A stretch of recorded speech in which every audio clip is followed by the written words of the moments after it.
There. Ayanda, a very good afternoon to you. The results from Limpopo are in, so I suppose it is, of course, the biggest region to pronounce on their preferred candidate. How has the PGC been throughout today, Ayanda?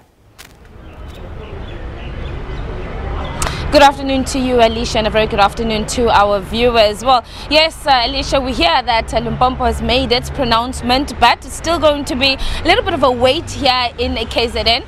Proceedings started a little bit later than had expected. They were supposed to start at 10 o'clock, so we started just after 12 o'clock today with the opening address by the ANC chairperson, Mambaleka Mbete. Thereafter was followed by an address by the provincial chairperson of the ANC in KwaZulu-Natal, and of course they had messages, very important and crucial messages to the ANC members, and particularly coming from the ANC chairperson, speaking a lot about the infighting and factionalism and squabbling amongst the ANC members, and urging them to put their differences aside, basically pleading them to say that when they go to the December conference, that the events that were seen in the Eastern Cape and some of the problems that have been seen here in the province of KwaZulu-Natal need to come to an end, that the party's reputation is on the line, and that this conference is not only being watched by South Africa, members of the ANC, but the world,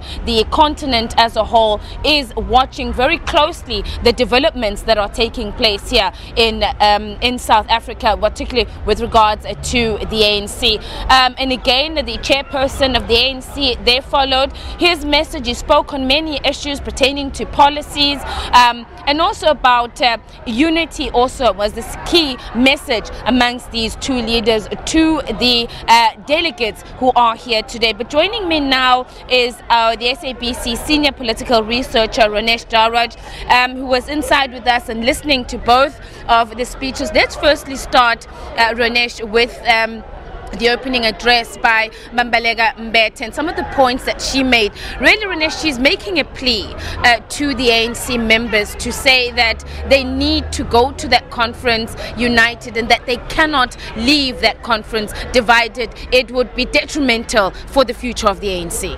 No, absolutely, and thanks for being with you again. You know, it certainly has been a very, very long day. Obviously, lots and lots of issues, especially KZN. Everyone's watching KZN very closely because the number of delegates that's actually going to national conference is the largest, 870 delegates. So whatever happens at KZN with KZN will have a very big impact on national conference.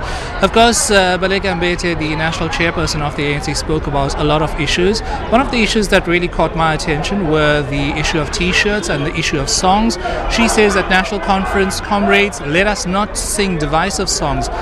You know, there are enough songs of the ANC. Let's reflect on those songs to bring unity towards the ANC at national conference. Then she spoke about the issue of t-shirts. If we recall back in 2007 at Polokwane, the then chairperson Musiwa Lokota of the ANC also spoke about ANC t-shirts, not to have pictures of leaders, so as to cause divisions between one faction and another faction. Then the other issue that she touched very pertinently on was the so-called Last Supper that ANC President Jacob Zuma hosted with the so-called front-runners in the leadership race. And she spoke to the narrative that was created in the media that this is the so-called Last Supper of these leaders, and she actually used that moment to calm tensions around the leadership race. And she even spoke about the leadership race is just one item of the national conference. National conference is about the ANC essentially. It's also about the policies of the ANC. So different provinces, the provinces of the ANC, the branches, the regions, they come to national conference with those policy positions, which will eventually filter down through the elections manifesto. And obviously we are looking at the 2019 elections with this conference in mind. And moving on to the man who was leading the ANC in the province of KwaZulu-Natal, and he certainly had a bit of a difficult time in the past year or so, but he will be leading the delegates. That is the chairperson, Sihle Zigalala. What stood out to some of the points that he made? I think for me, the chairperson's speech, 5 points stood out very clearly. Obviously, again, referring back to the media narrative, what the media has been saying about the national conference. He even picks on the issue of the wording, semantics. This is not an ANC elective conference.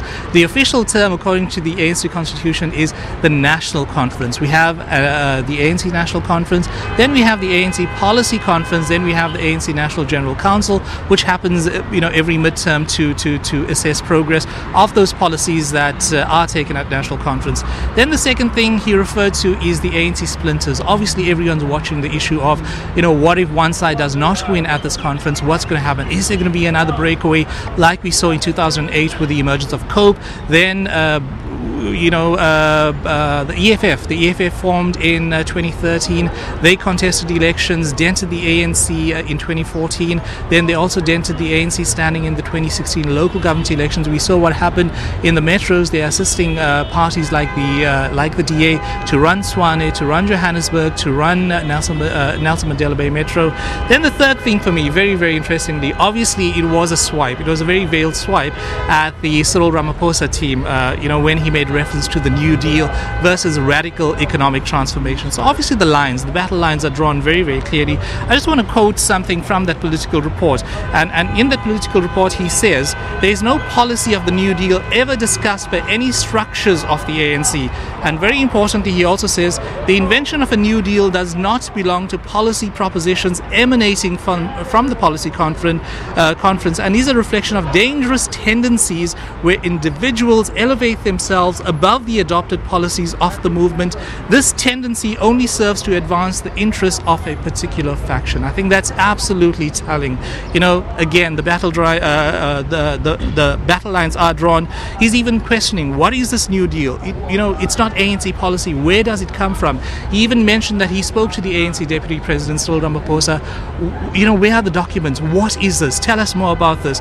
Then the fourth thing, obviously another swipe at another provincial leader.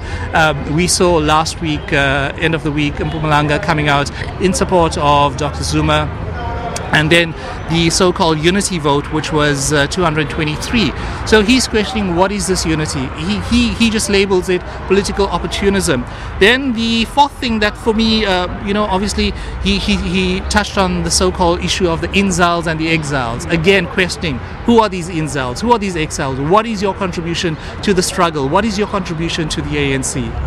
So, but certainly, Renesh, a lot of food for thought for their delegates as they will continue. They're going to be breaking into commissions as well. It could be later on today. It's really going to be a very, very long day today and way into the night for these ANC delegates. They're going to continue to discuss matters around policy proposals, as Renesh was speaking about, radical economic transformation, land, as well as to discussions around the actual constitution of the ANC and possible amendments to the constitution. But I think South Africa and the world is waiting really on KZN and who it will nominate as its preferred candidate. And we understand that that process is going to be taking place later on this evening. So we're going to be camped out here, Alicia, and we'll be bringing you all the information and the latest developments coming from the ANC KZN's PGC. Alicia, back to you. All right, Ayanda, before I let you go, there was a very pressing issue that I discovered this morning, just as we're speaking about food for thought.